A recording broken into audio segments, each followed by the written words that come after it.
Podcast and listening to us. I'm Jamar Nelson. Christopher Seymour. And in studios right now we have with us Chris Seymour, who's running for governor and independent, seeking endorsements, as my dad would say, any way he can get it. Okay? All right. Chris, let's talk quickly. We got a lot going on and we don't got long. Mm-hmm. Why are you running for governor? I believe I'm born to run for governor at this point in my life. You got to have a bit of an ego. Yeah, I got one. Okay. And as my man Kanye West says, it's pretty big. And I don't mind it being stroked, but I am not self-centered. I'm gonna put it that way. So what I like to tell people about me is if you Google Christopher Seymour, Seymore, and put nonprofit or L Corps behind it, life-changing outreach programs and services, you'll find me across the United States doing what governors should already be doing. I'm already connected to municipalities across the United States. I listen to aldermen, I listen to people, I listen to veterans on the street. I help people. I'm a philanthropist. And so those things to me qualify me. Scientifically, I'm an economist. And so I don't have a political platform. I have a social economic platform called MPPV, Multiplying Positive Place Values. And it's grounded in game theory and reverse game theory, which is mechanized game theory. And so I'm changing the game.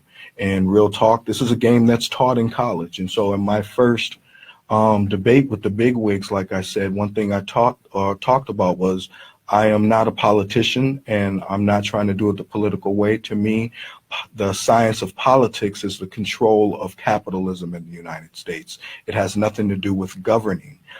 So if we put a percentage on governing, we could say what is the percentage of children that are being fully educated? If it's 86%, we only 86% govern education. Well, see, here's the thing. I mean, and I feel you on that, but let's just be a little bit more real. Go ahead. Not that you aren't, but I'm saying, I mean, a lot of people are going to hear that and going to scoff at that. That's why I'm running, man. I got to say that because what people think is real really isn't. Well, but I think about his okay. So I'm keeping it real. Well, and again, I said not that you aren't, but with the two-party system, it's hard for an independent or anybody else to come in.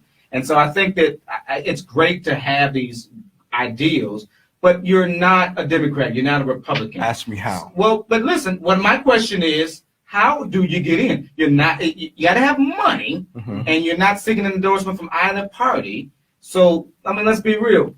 What chances do you really? I mean, there's no more. There hasn't been a Jesse Ventura in about 20 years now. Let's go. You ready? Okay. One, my name is Christopher Seymour. Google me. I have a global stamp when you Google me. None of these people have spoken at the United Nations Church just because I'm connected, that well connected. And so my ideas are being utilized across the globe. I can search that in my Google Analytics and find that. What do you mean your ideas are being used? My ideas of multiplying positive place values, just doing what needs to be done for the people. What that is specifically in what area? Want to talk governing, or do you want to talk social justice? Do you want to talk social justice? Social justice. So let's say, let's go with Philando Castile. Okay.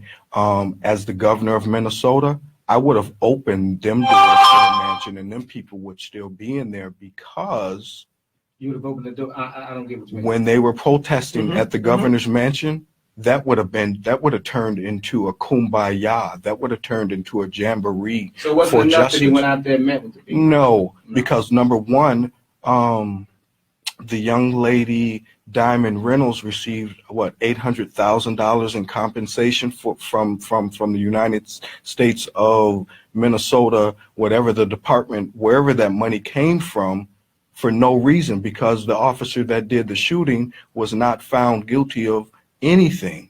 You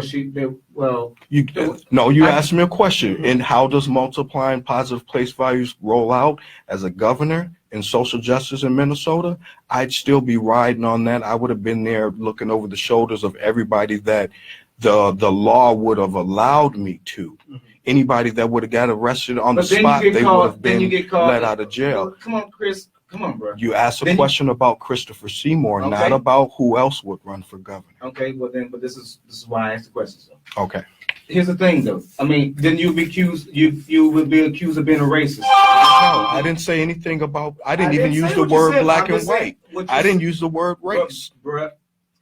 You don't have to use it. Okay, it's, there it's are there. implications, So what I'm right? saying to you though Yeah. is you're saying what you would have done, which Social justice, Can I everybody. finish? Don't be like Patwin. Can I finish? Go for what you know. So you say that as if he didn't do enough, and I'm not saying that he did or didn't, but you're saying as if he didn't. You said that you would be hovering over this investigation. Then you would be not. We don't know how legal that would be. First of all, I did say not, as legal as I probably could not be. ethical either, because then the I wouldn't prosecution cross would any say, lines. but the prosecution would say then you're putting your thumb on the scale of him being found guilty. So then you say that he didn't do enough. He would have invited those people in, and I hate saying those people, but the protesters inside. So I mean, I'm not. I said I would become part of that same movement as the governor of Minnesota because of my own belief. And you in- accuse of racist. Does that not matter? Well, who cares what you get So accused of? you're the governor of a state. You don't worry about the other white or other population of people. I would be doing the same thing for equal opportunity for everybody. Okay. Again, Well, then, only you gotta say person that. that's bringing up those Say that. social justice is social justice.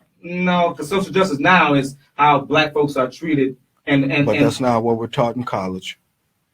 My child is going to go to college next in 6 months. And when he goes to college, if he takes a social justice class, he can possibly take a black social justice class at an institution that has that as a name. But what I'm saying is I do everything by the definition of every word that I speak because I'm going to be held accountable. So when I go back to, I can say I said nothing about race.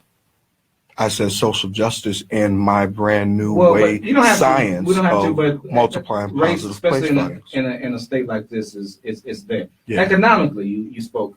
Will you come down on that? We have a really good economy right now, but although black unemployment is high, we have a really decent economy. Ask me a specific question, I'll give you a specific answer. What would you do? What's your agenda? What's your black agenda to take down the rate of black unemployment? Okay, so to take down the rate of black unemployment, and real talk, I'm looking at my campaign promises right now, and one of those promises, if not in all, is to decrease the rates that are blatantly horrible in the state of Minnesota. So real talk, when I do become the governor of Minnesota, I'm running my platform on the idea when it comes to economics on two different roads. One is traditional. We still have the Republicans and the Democrats in the House, the Senate, and the Congress. They're not going anywhere, and I know that. So two, on the other hand, 2018. yeah, regardless, they'll be there. But on the other hand, I'm looking for an extra $16 to $32 billion for the state of Minnesota. And how we get it? I can get it from Donald Trump, real talk. Oh, come on, bruh. That's a challenge. on, Hey, I just said radio. it. Christopher Seymour just said Donald Trump. I challenge you to listen to. Oh, you might be his little African American that he keeps talking about. Hey, Maybe yo. that's you. Hey, yo. Well, if it Say brings what money, you like. bring money. Accusations lead to whatever. What's my man? I want to say this. His last words before he died was to agitate Frederick Douglass. I'm an agitator, man. That's word. Listen, Chris, where else can anybody find out about your campaign and about you? GovernorSeymour.nationbuilder.com or Chris Seymour for MN Governor on Facebook. Or again, Google me, Seymore, Seymour Christopher. I definitely apologize for not having a more lengthier time with you. We'll definitely have you back in this Black History season. Patwin, I appreciate you this week. Yes. Appreciate you, Stan, and appreciate your listeners. Make sure you podcast the show, this week's and next week's show. This is Jamar Nelson. This is Patwin Lawrence. This is Chris Seymour. Thanks for having us this week. See you. Bye. Bye. Bye-bye. Thank you for this opportunity, man. Shit, quick. See you later, guests and friends. Bye-bye.